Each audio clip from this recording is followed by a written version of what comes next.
Você conhece a história real por trás do Museu da Madame Tussauds?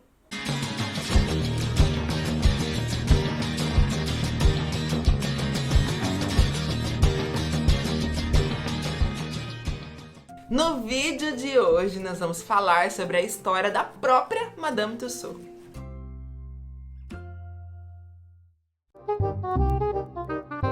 O Museu Madame Tussauds, conhecido mundialmente por fazer esculturas ultra mega realistas de pessoas tão famosas, divide opiniões. Tem uma galera que ama, que acha que é um passeio obrigatório, que acha que é algo muito interessante, e uma galera que fala que é muito cafona, que é algo fora de moda, que não é cultura, que é somente entretenimento.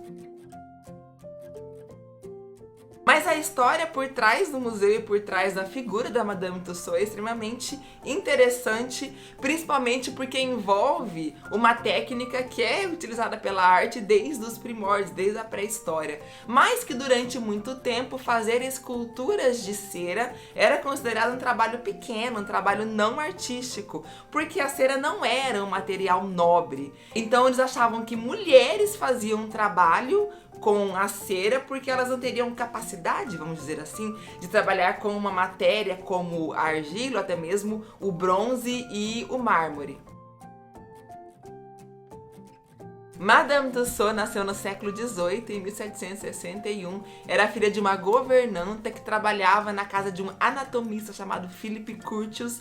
E naquela época eles costumavam fazer esculturas de cera representando partes do corpo para se estudar anatomia. Isso é muito interessante, né? Ele então, por achar que Madame Tussauds era muito talentosa, começou a usar os seus serviços ainda quando ela era muito jovem. O interessante é que durante a Revolução Francesa, os negócios de Philippe Curtius começaram a aumentar cada vez mais. Por quê? As pessoas começaram a encomendar essas esculturas que geralmente eram feitas com um corpo de manequim e uma cabeça modelada com cera, para ter características muito próximas à pessoa representada. E essas esculturas elas serviam para representar cenas de batalha, cenas de pessoas sendo degoladas, decapitadas, enfim. Era uma realidade muito grande durante esse período. E eles começaram a fazer encomendas disso. Era uma forma de se falar sobre os fatos sem precisar passar pela censura do jornal, por exemplo. Então, por ser algo visto como uma coisa artística ou como um entretenimento, eles não sentiam tanta ameaça como uma reportagem no jornal, por exemplo. E algumas coisas bizarras, muito bizarras, aconteciam por detrás desse negócio. Então, por exemplo, ela recebeu a encomenda da cabeça da Maria Antonieta e ela recebeu a cabeça recém-decapitada para que ela pudesse observar com mais profundidade as características do rosto dessa pessoa tão importante para a história, né? Então eles recebiam realmente pedaços de corpos para que eles pudessem estudar a fundo e representar, principalmente cabeças. É uma coisa muito bizarra por trás de um trabalho tão belo e tão artístico. Agora para imaginar você no século XVIII sentado com um bolo de cera de um lado e do outro lado no colo a cabeça de uma pessoa recém-decapitada. Às vezes a cabeça até meio quente, ensanguentada, né? Que visão mais aterrorizante. E o pior é que ela chegou a fazer a cabeça de algumas pessoas que ela conhecia. Algumas pessoas que chegaram a ser amigas dela e que foram mortas durante esse processo histórico.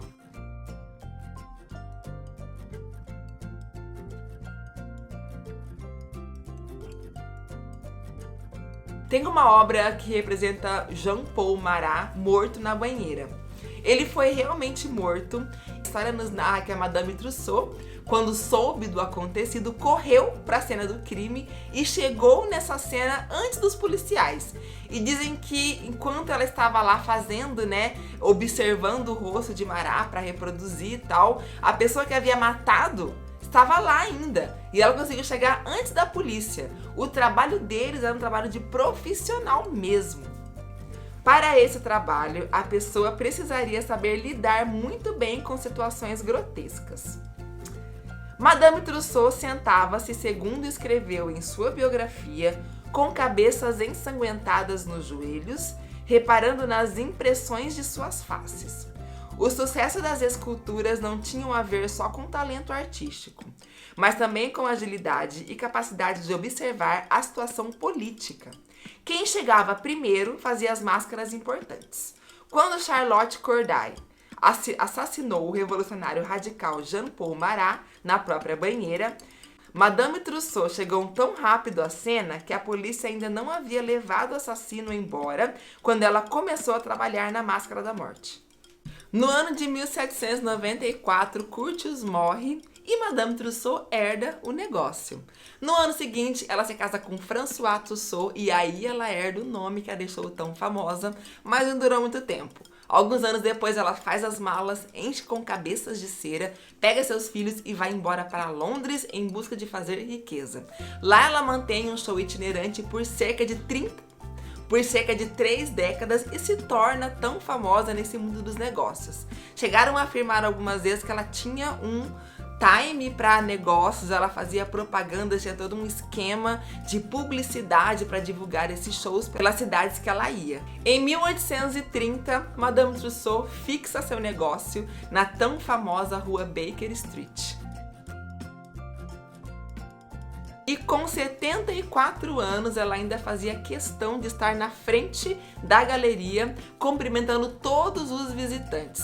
Essa galeria da Baker Street ficou muito famosa porque ela era toda decorada, com corredores espelhados, tinha todo um ar de cenário de filme, representava cenas complexas, e lá ela demonstrava tanto o fascínio pela família real e também o fascínio pela morte. Nós temos ali alguns cenários que representam a peste negra, que representam cenas históricas, né, assim, mais violentas, enfim. Da mesma forma que representa a família real, astros do cinema, pessoas importantes para a mídia.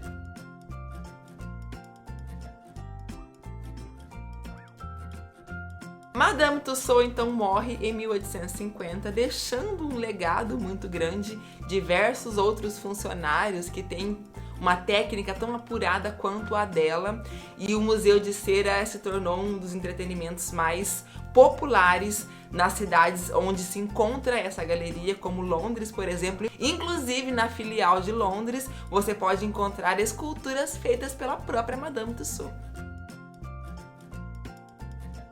Como de costume, não poderia sair desse vídeo sem fazer ali uma pequena reflexão sobre o papel...